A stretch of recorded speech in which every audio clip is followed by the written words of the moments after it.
Jorge Ugarte Contreras es doctor en Derecho Constitucional, pero también analista internacional. Fue representante venezolano en los organismos internacionales de derechos humanos. Y por supuesto, los derechos humanos están muy alegres con la caída del muro de Berlín. ¿Qué significó esto para la humanidad? De gran trascendencia, la caída del muro de Berlín. Dijo Lech Walesa, el líder máximo de la célebre Solidaridad, dijo en una oportunidad, el 50% de la caída del muro de Berlín se le debe a Juan Pablo II. Increíble. El 30% a Solidaridad y el 20% al resto del mundo. ¿Por qué esa influencia de la Iglesia Católica? Porque su santidad Juan Pablo II, si algún papa influyó en la política mundial, en la política internacional y en la orientación hacia la vigencia de los derechos humanos en el mundo, pero además de la vigencia de los derechos humanos, en la vuelta a la libertad y a la democracia en los países donde existieran tiranías. El muro de Berlín no es nada más ni nada menos que una consecuencia de la tiranía comunista, pues. Y como el propio Lech Walesa lo dijo en una oportunidad cuando posteriormente se derrumbó la Unión Soviética con motivo del Glasnost y la perestroika encabezada por Mikhail Gorbachev, dijo, hemos echado a patadas a Lenin.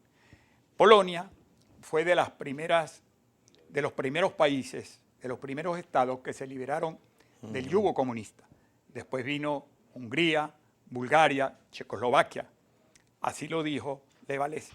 Total, estamos celebrando los 30 años de la caída del muro de Berlín, de lo propio que significaba el muro de Berlín, que de paso, si lo vinculamos con nuestra especialidad de los derechos humanos, el muro de Berlín significaba la violación de gran parte, comenzando por la dignidad humana como base y fundamento de los derechos humanos. El muro era una violación del contenido o de los valores de los cuales la dignidad humana es presupuesto axiológico y ontológico, como el propio derecho, el sacrosanto derecho a la vida. Claro. ¿Cuántas víctimas hubo allí? Unos dicen que 255, unos dicen que 180. No se han puesto de acuerdo, no, pero fueron más de 100. La libertad, la igualdad, la justicia, el libre tránsito, la libertad de expresión, la democracia, la soberanía, la ciudadanía. Todos estos valores fueron, el muro de Berlín atentaba contra todos esos valores. Por lo tanto, ¿por qué hace mención usted a la Unión Soviética en ese tiempo y a Gorbachev? ¿Era necesario que hubiese un cambio en Moscú para cambiar lo que pasaba en Polonia? No, porque posterior a la caída de Berlín vino la caída de la Unión Soviética en 1991.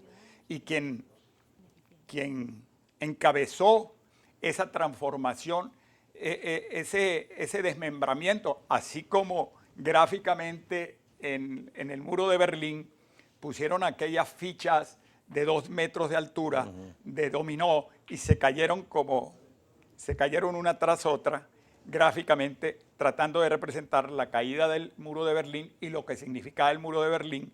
Más adelante, así se derrumbó la Unión Soviética, lo que conocimos como la Unión Soviética. ¿Significa eso que el comunismo terminó y se acabó o vendrá un tipo de marxismo distinto o un socialismo diferente? Lamentablemente, no se podría decir hoy día que el comunismo se acabó totalmente, sobre todo con la caída del muro de Berlín y la caída, digamos así, el desmembramiento de la Unión Soviética.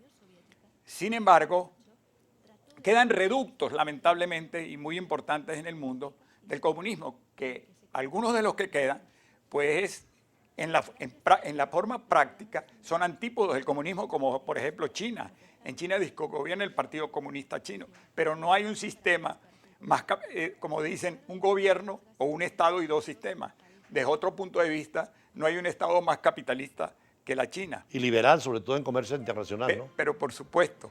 Sin embargo, Lamentablemente todavía quedan algunos reductos en el mundo que poco a poco, para el bien de la humanidad, irán desapareciendo. Y para el bien, si lo analizamos desde el punto de vista filosófico, desde el del propio Carlos Marx o Karl Marx, porque si analizamos muchos de los principios contenidos en El Capital, que es su obra máxima, su obra fundamental, pues muchos de esos principios fueron tergiversados justamente en la Unión Soviética. Ahora, esto no quiere decir que... Y entran en contradicción con lo que es la esencia del marxismo. Pero esto de asignarlo como malo todo el sistema comunista no quiere decir que en el otro lado del capitalismo todo es bueno tampoco. No, no necesariamente. Y creo que si algo tuvo positivo el comunismo o el marxismo-leninismo fue sensibilizar al capitalismo. Claro. Al capitalismo, si se puede llamar así, al capitalismo salvaje, el cual se sensibilizó gracias al marxismo-leninismo.